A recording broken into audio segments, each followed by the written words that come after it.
Hey guys, welcome to this new video. So this new video will be talking about the golden rules of accounting. Golden rules accounting के क्या होते हैं, कितने होते हैं, उनका मीनिंग क्या क्या होता है, कैसे कैसे वो क्लासिफाई होते हैं, डेबिट क्रेडिट के रूल्स क्या होते हैं. We'll be discussing more in details as the video will proceed. So अगर आपने हमारा चैनल सब्सक्राइब नहीं किया है, so I'll request all of you to please subscribe our channel. Hit the like button if you like our video. And in the comment section please drop a message if you want me to prepare another video with another topic. So आप उस topic का नाम comment section में mention कर दीजिए. मैं कोशिश करूँगी and I'll try my level best to get the easiest explanation for this for that particular topic. So without further delaying, let's start with the video.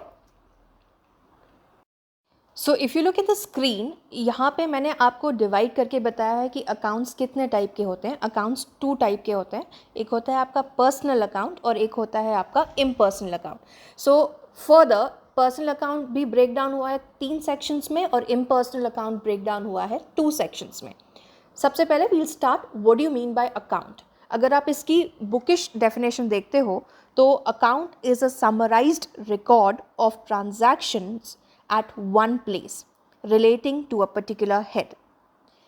इसका मतलब सपोज अगर आपका सैलरी अकाउंट है या एक्सपेंस अकाउंट है, कोई भी salary मतलब आपकी एक्सपेंस होगी. अगर एक्सपेंस से रिलेटेड अकाउंट है तो उस एक्सपेंस रिलेटेड अकाउंट में जितने भी एक्सपेंसेस उस पर्टिकुलर फर्म के होंगे या उस पर्टिकुलर फर्म के उस पर्टिकुलर पीरियड के होंगे, आप उस पर्टिकुलर एक्सपेंस अकाउंट में ही सारे एक्सपेंसेस को डालोगे.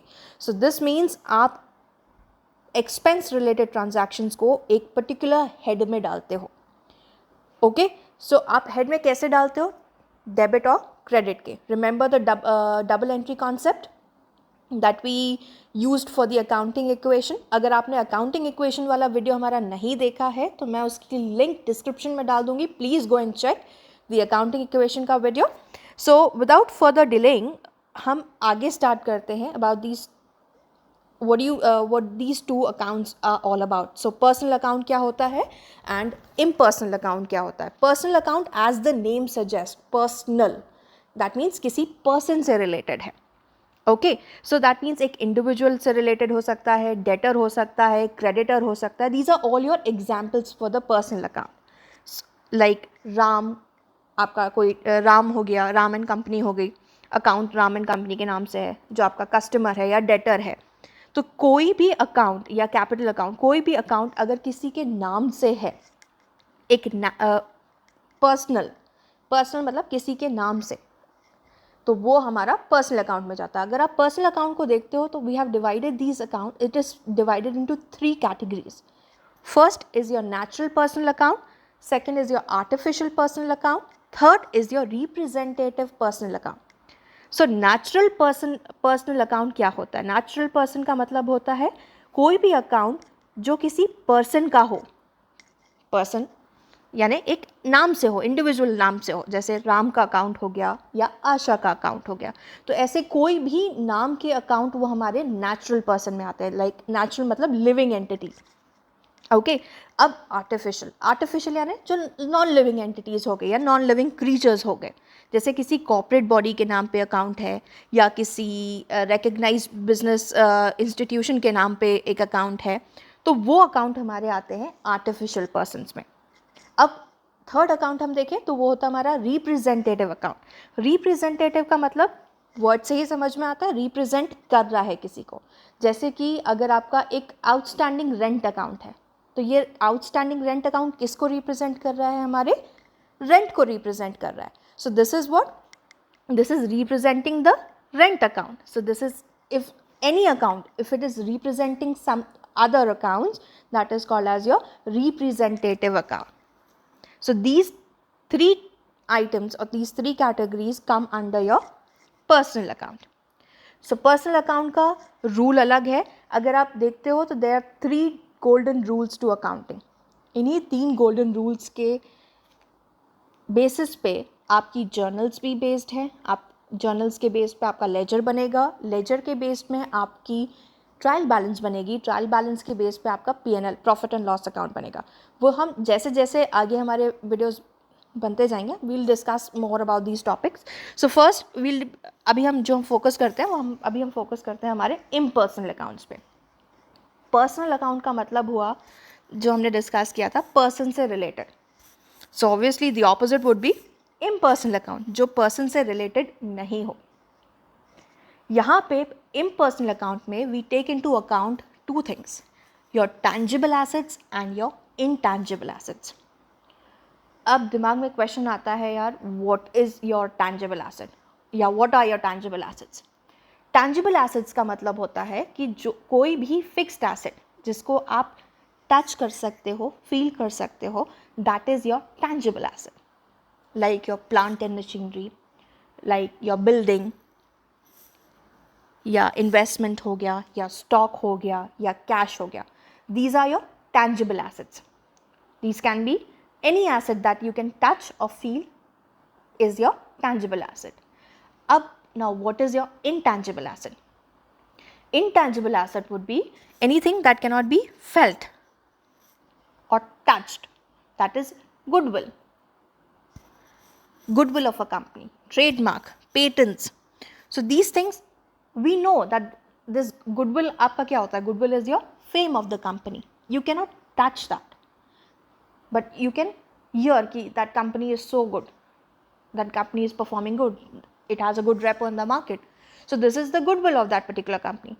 You do not see that goodwill, but you can hear about the growth of the company. So here the rule is for this impersonal account. Now let's talk about your nominal account. So what do you mean by nominal account? Nominal account basically आपका relate करता है expenses से, losses से, gain से, income से. सो कोई भी account जो आपका एक्सपेंस से रिलेटेड हो या लॉस से रिलेटेड हो, वो आपका नॉमिनल अकाउंट में जाता है. इन तीनों के आपके पास 3 रूल्स हैं.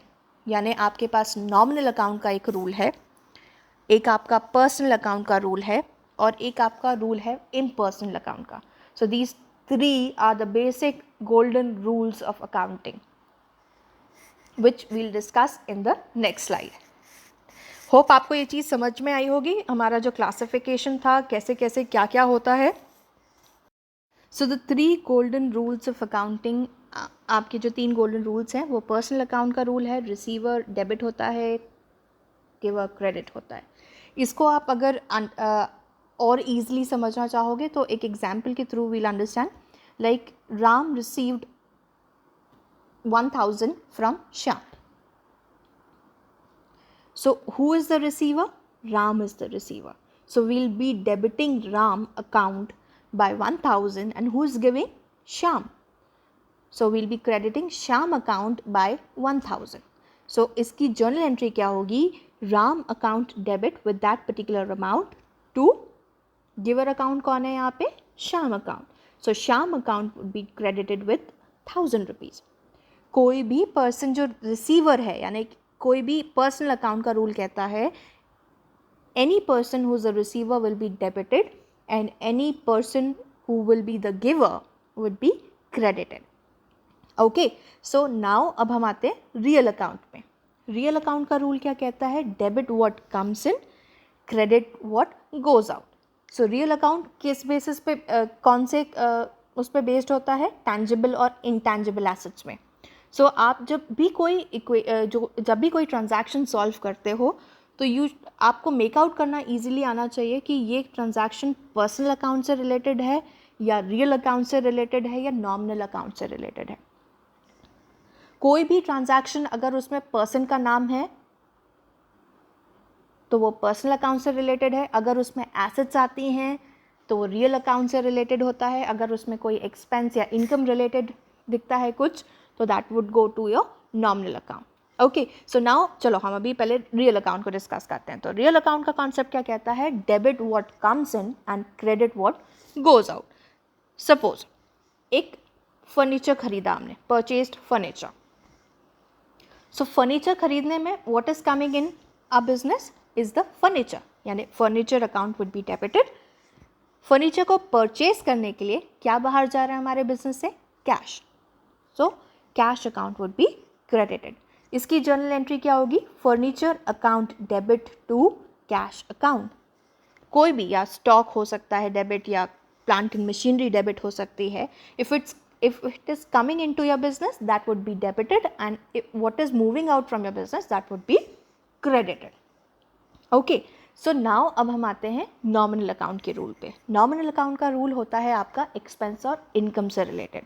कोई भी एक्सपेंस या लॉस आपका डेबिट होता है और कोई भी इनकम या गेन आपकी क्रेडिट होती है.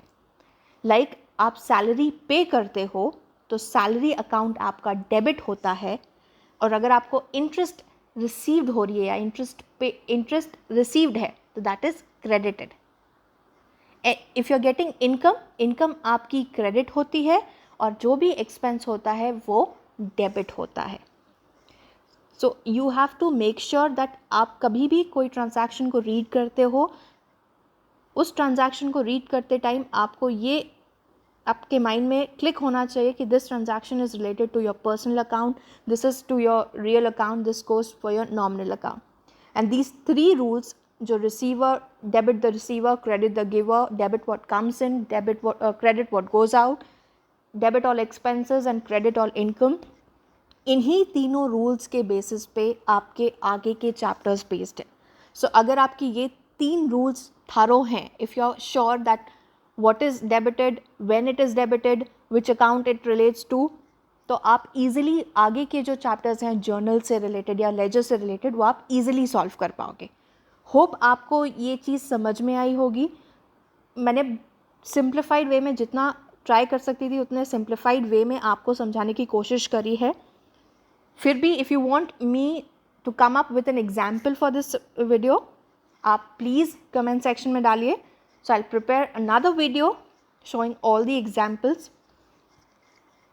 Okay, so thank you so much guys. Hope to see you again. Bye bye.